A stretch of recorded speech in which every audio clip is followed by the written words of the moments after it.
Assalamualaikum warahmatullahi wabarakatuh. Perkenalkan, nama saya Walil Ilmi dengan NIM 2021 Saya berasal dari program studi pendidikan guru Madrasah Ibtidaiyah semester 2 Fakultas Ilmu Keislaman Universitas Islam Aliyah Kuningan. Di sini saya akan memaparkan materi dengan judul Sejarah Peradaban Islam dengan dosen pengampu yakni Bapak Agus Jamjam Nur MPD. Untuk mempersingkat waktu, mari kita langsung saja lanjut ke video pembahasannya.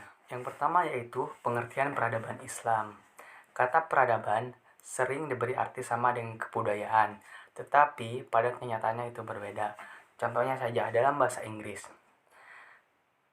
Istilah civilization untuk peradaban dan kultur untuk kebudayaan. Bukan di dalam bahasa Inggris saja, tetapi dalam bahasa Arab pun berbeda. Kata sakopa yang artinya kebudayaan dan kata hadoro yang artinya kemajuan dan kemudian tamadun yang artinya peradaban. Kata peradaban memiliki 3 pengertian. Yang pertama yaitu kemajuan dan tarak kecerdasan akal yang dihasilkan dalam suatu periode kekuasaan Islam mulai dari periode Nabi Muhammad SAW sampai perkembangan sekarang ini. Yang kedua yaitu hasil-hasil yang dicapai oleh umat Islam dalam lapangan kesusastraan, ilmu pengetahuan, dan kesenian. Dan yang ketiga yaitu kemajuan politik atau kekuasaan Islam yang berperan melindungi etos Islam terutama dalam hubungannya dengan ibadah-ibadah penggunaan bahasa norma hati kemasyarakatan. Yang kedua yaitu periodisasi peradaban Islam. Di kalangan sejarawan ini terdapat 2 perbedaan pendapat tentang dimulainya sejarah peradaban Islam ini. Yang pertama yaitu sebagai sejarawan berpendapat bahwa sejarah Islam dimulai sejak Nabi Muhammad SAW diangkat menjadi Rasul. Pendapat ini selama 13 tahun Nabi Muhammad SAW tinggal di Mekah telah lahir masyarakat muslim meskipun belum berdaulat. Pendapat yang kedua yaitu sebagai sejarawan berpendapat bahwa umat Islam dimulai sejak zaman Nabi Muhammad SAW hijrah ke Madinah karena masyarakat muslim baru berdaulat ketika Nabi Muhammad SAW tinggal di Madinah. Namun di sini saya akan membahas 3 perkembangan periode Islam pada saat itu.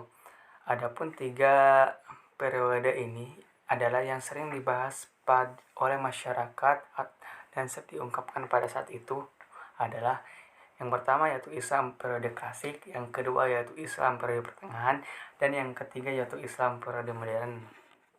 Islam pada periode klasik ini dimulai sejak Rasulullah menyampaikan seruannya sampai runtuhnya dinasti Abbasiyah yaitu pada tahun 656 Hijriah atau 1258 Masehi.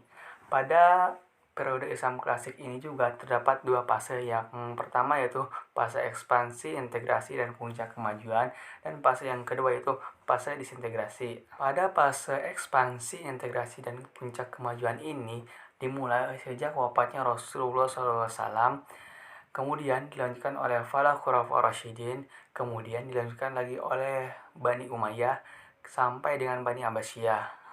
Yang kedua yaitu fase disintegrasi.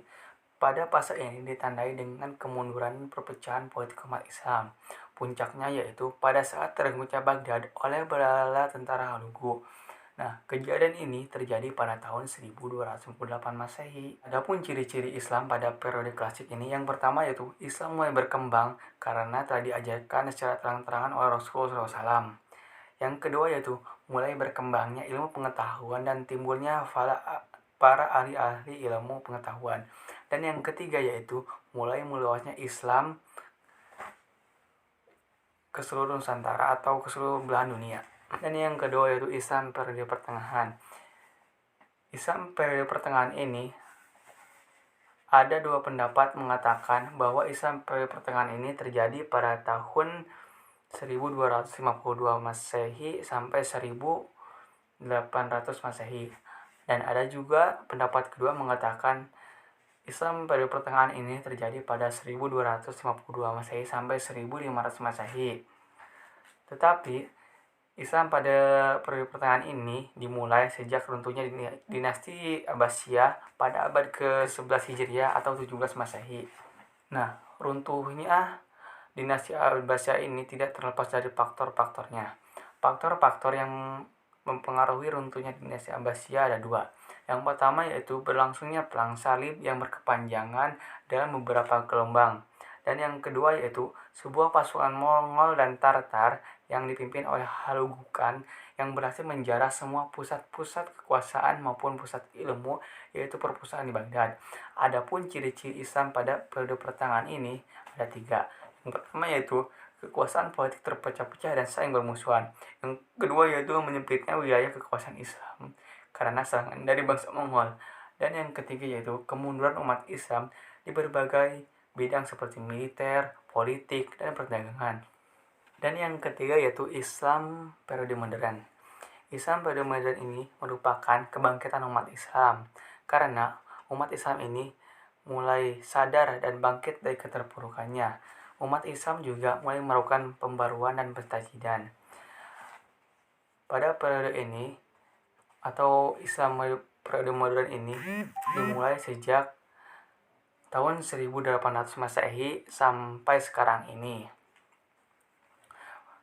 Yang mana umat Islam atau pusat-pusat ilmu di dunia ini semakin berkembang dan meluas.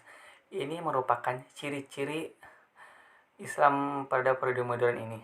Pada Islam periode modern ini terdapat 3 kerajaan yang berperan penting dalam berkembangnya umat Islam sampai sekarang ini. 3 kerajaan tersebut adalah kerajaan Syafawi, kerajaan Utsmani, dan kerajaan Mogul. Adapun ciri-ciri Islam pada periode modern ini ada 3. Yang pertama yaitu Islam semakin maju dan berkembang di dunia.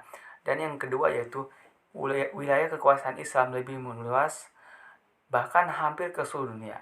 Dan yang ketiga yaitu kebebasan memeluk agama Islam dan kebebasan berijtihad.